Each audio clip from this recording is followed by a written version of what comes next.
Here with Richie Lewis. Richie, thanks for taking the time weighing with me after your big win at U23 this weekend. No problem, my man. I'm excited. Thanks for having me. Hey, sorry to brought it up. You had a pretty nice run this weekend at the Under 23 Championships. You were coming back from surgery, your first real injury. Can you tell me a little bit about how you were feeling going into that competition? Going into the competition, I think that this was really the first competition that I had a true belief in myself, 100%. I prepared the right way. I cut weight the right way. My diet was right. My actions were right. And it just led to me having a great confidence in myself and finally showing the world that, America, the world will see in Poland, but I showed America what I'm about and how I can really wrestle when I keep my feet moving, stay active, and have fun. Hey, so that leads me to another question. You said this is the first time you feel like you've really got everything you wanted. Is that through help of coaches or personal maturity, or what's the growth? It's always with the help of coaches and mentors, but it does ultimately come down to a personal growth as a person. And I think that just has helped me as an athlete immensely, because a lot of people, say you can't identify as solely a wrestler, you can't identify solely as an athlete. There's life after wrestling, there's life after athletics, but for me, I'm a person who doesn't believe that. You know what I mean? This athletic stuff is my life, so it's really do or die. And growing up, man, it was like I don't want to have the same life. I want to have something special. And when I'm wrestling in these world tournaments now that I'm a little bit older, that's what I think is like I have to do that if I don't want to if I want to make a better situation of myself. Got it. Got it. So look, you ran through a pretty solid folk style bracket. I mean, you come in with a lot of confidence and you knock off a bunch of guys. I mean, did you feel different preparation and mentally with that confidence from the first second you were on the mat? Did you feel like it was going to be different, or was each match a struggle in itself? Because it didn't look like it to me. Every it was really putting together a tournament. Like normally I put together matches, so I show up to a match and I say, all right, I got to win this match. And the next match is like, all right, I got to win this match. But I looked at it very tactically. I looked at a battle and I looked at the war. And the battle was winning every position, and then I won the war of the wrestling match. And then over the whole day, the strategy was win every match to win the whole tournament. So I kept my eyes on the prize the whole time. I never saved my energy, but it was just about winning the little battles to win the whole war. And that's how I think I put together the tournament I put together. So just something I wanted to just kind of flesh out a little bit. You talk about winning every position. Is that something that you're thinking? Is that when you're on the mat, you're thinking I'm winning every position? That's all I'm thinking, and I'm doing that by keeping my feet moving and just staying ready. Before I came out, sorry, you lost me for a second. That was my phone. Before I went out, I was working with Taylor Walsh a lot about keeping my feet moving, and that's really what helps you win those positions is chopping my feet, staying ready to attack, staying ready to go. So it became almost a subconscious thing rather than a conscious thing of winning every position. Gotcha. We'll get back to Taylor and the Scarlet Knight Wrestling Club and the Rutgers Room a little later. Can you tell me a little bit? So, how high did you get during the tournament? Like you knocked Mays off, you're feeling good. And are you just even keel? Because you're a pretty passionate guy.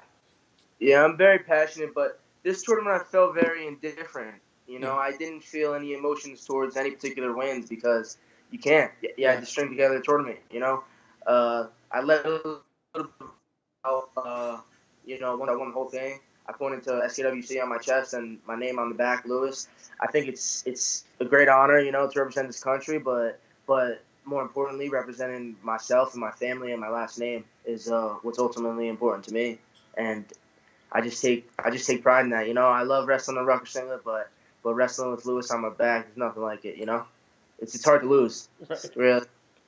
So, been a couple days. Any thoughts as far as things that you would do different, things you want to keep doing? We talked about winning positions and keeping moving. I mean, any reflection, or is it too soon? I mean, no, man. I'm very analytical. There's always stuff you can do different. I wanted to tech Maze. I wanted to tech Kalika. I was small points away. I got taken out once during the tournament with 2 seconds left against Berger. At the very end, I just gave it up. I got to be a little bit stingier. Just score more points, man. That's just what I want to do. And I think I have to emphasize on my transitions in freestyle because I was only training freestyle for like 3 weeks. Yeah. I transition takedown straight to a lace. Yeah. Just takedown straight to a gut. Right. So that's something that I got to work on. The other thing I had to work on was I was wrestling Kalika and I was up 4-0 and I was on a single leg and I tried to 5 him and then I gave up a step out. Yeah. And then I got cautioned and 2'd for finger fighting. So I just have to play the game and freestyle a little bit more, especially with these foreigners. Gotcha. Tell me a little bit, how will the U23 Championships affect your D1 training and season? I'm going to train the same way I trained for the trials. We're focused on folk style season, and then as soon as it's time to shift gear, about 4 weeks out, we're going to change to gear for Poland. I might head out to the Olympic Training Center for the Schultz The American training camp. Yeah. So we got guys wrestling in that from the SKWC, so I might go out to OTC and just train a little bit. But I'm going to coattail towards Scholastic Wrestling because I'm excited for November 4th Yankee Stadium. That's the next goal, so I'll take Poland out of my mind for a little bit. It'll be back there, but I'm going to focus on freestyle. And the coach is Donnie, he talks to me about Scholastic Wrestling. American's the best wrestling right now in the world. Yeah. And he's telling me we wrestle Scholastic all the time. He said, you wrestle Scholastic, Rich? He was like, you're going to get better at freestyle. And I'm a big guy that believes wrestling's wrestling, When I'm cutting weight, sometimes I'll do a jiu-jitsu practice with Montel.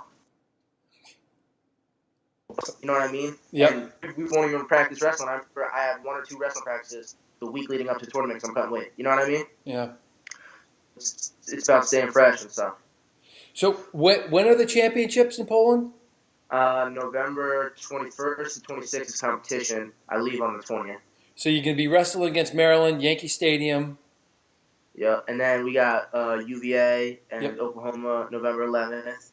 And then after that, I'm going to curtail from the 12th to the 20th. I think I'll focus on freestyle like once November starts and then wrestle matches. But yeah, I don't think I'm going to miss anything. And then you'll be back for Iowa, which is early December?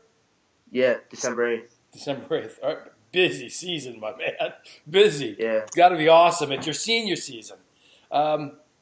Any thoughts about that? Is there any extra pressure because you are a senior? No, man. On yourself, that is.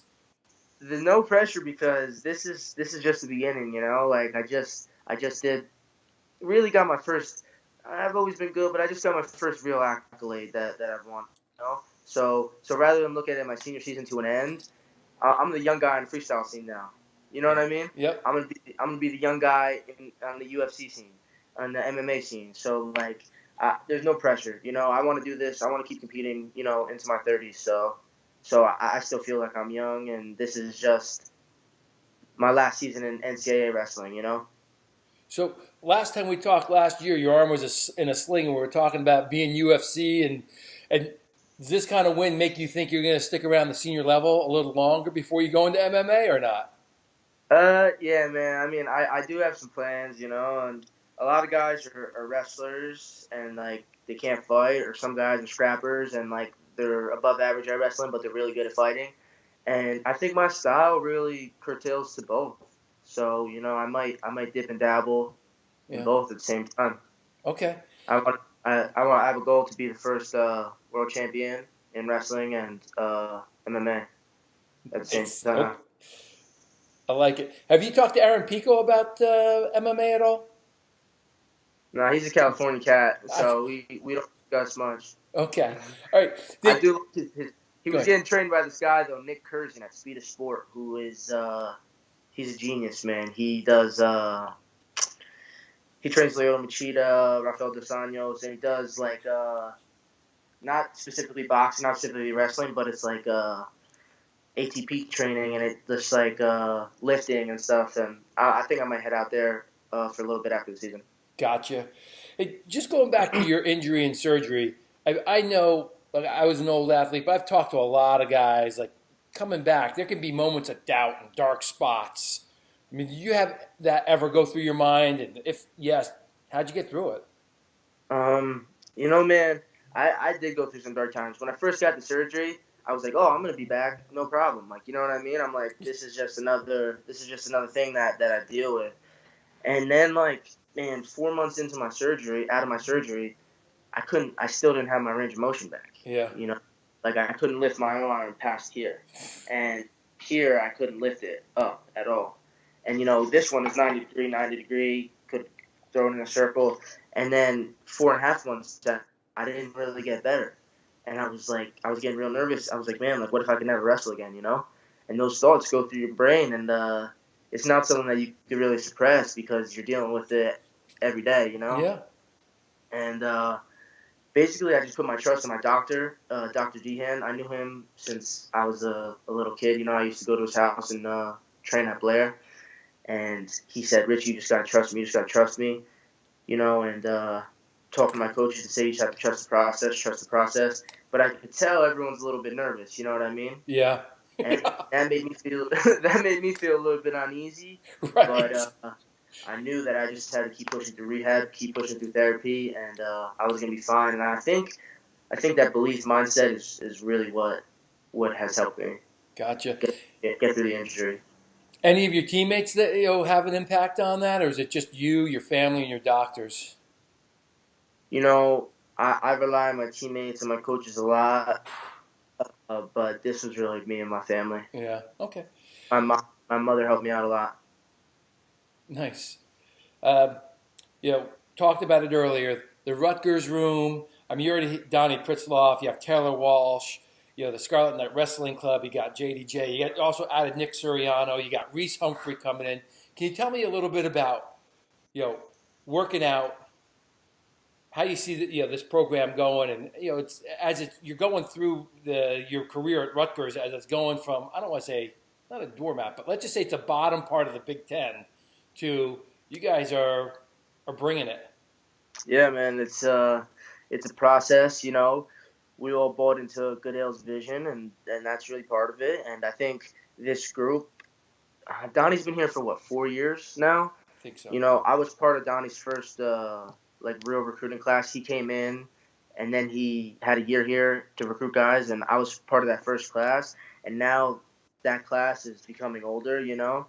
So really starting to see Donnie's impact on recruiting and on his vision shine, and then you're seeing Goodale's overall impact on the program for the past 12 years come out to where he finally wants it to be at. And I think that the SKWC is a huge part of that. I work with Montel probably 4 days a week. I work with Donnie 2 days a week. He oversees everything, and I'm going with Taylor Walsh 1 day a week. What more can you want? I'm going with NCAA champs, NCAA finalists, guys on the senior level. It's all about the partners. Yeah. And Rutgers has it, especially at the middleweights.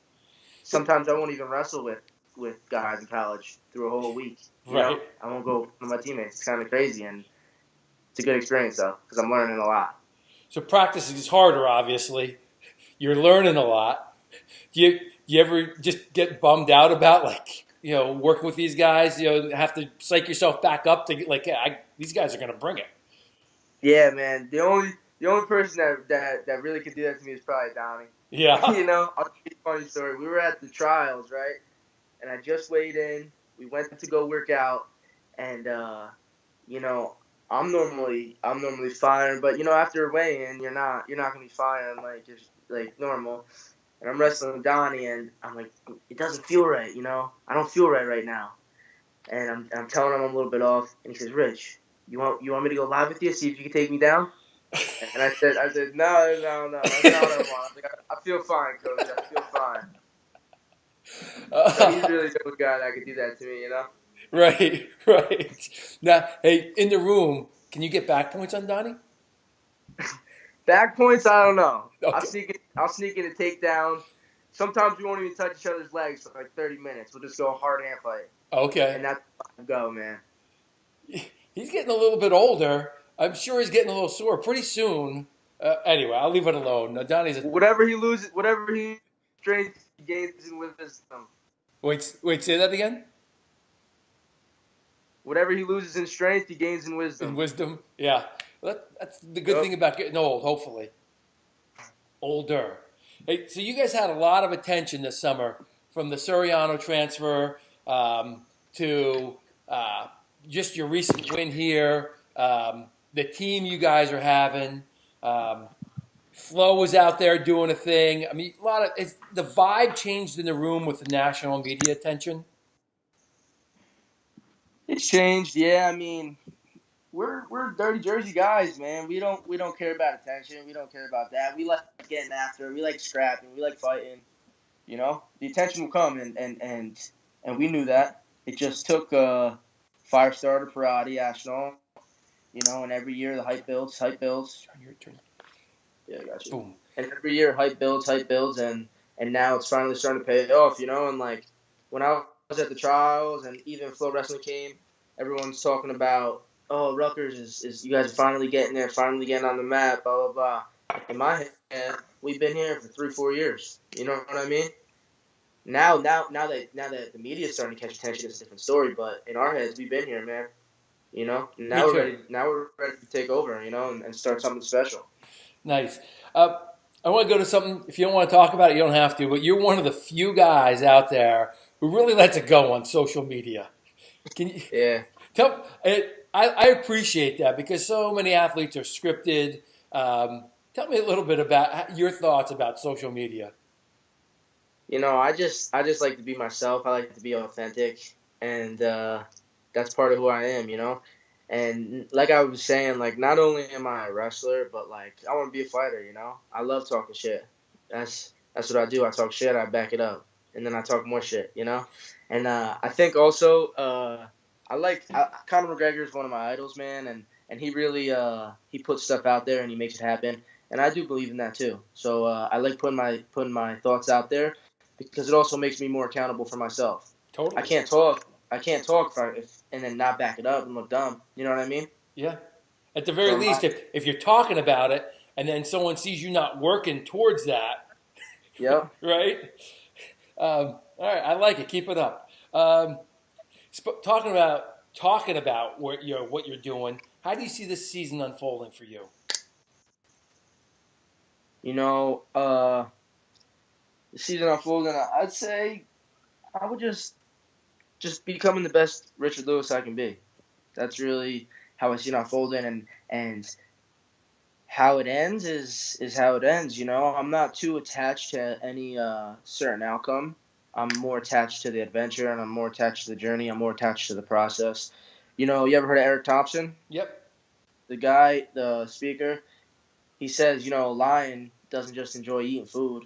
The lion enjoys the hunt. You Yeah. know, and that's the funnest part for me is the work and putting it down and being in those battles with guys, and that's what I look forward to for the season is being in a battle with Kemmerer, being in a battle with Jordan, being in a battle with Nolf, with Berger again. You know, these respected guys. Muhammad Ali wasn't a great fighter until he beat Frazier, and that's my mindset coming into this. Nice. Anything you want to tell the Rutgers Wrestling fans? Man, stay up. It's gonna be a fun season. Hey, thanks for taking the time, Richie, and I'll catch up with you at Yankee Stadium. No problem. Thank you for the interview.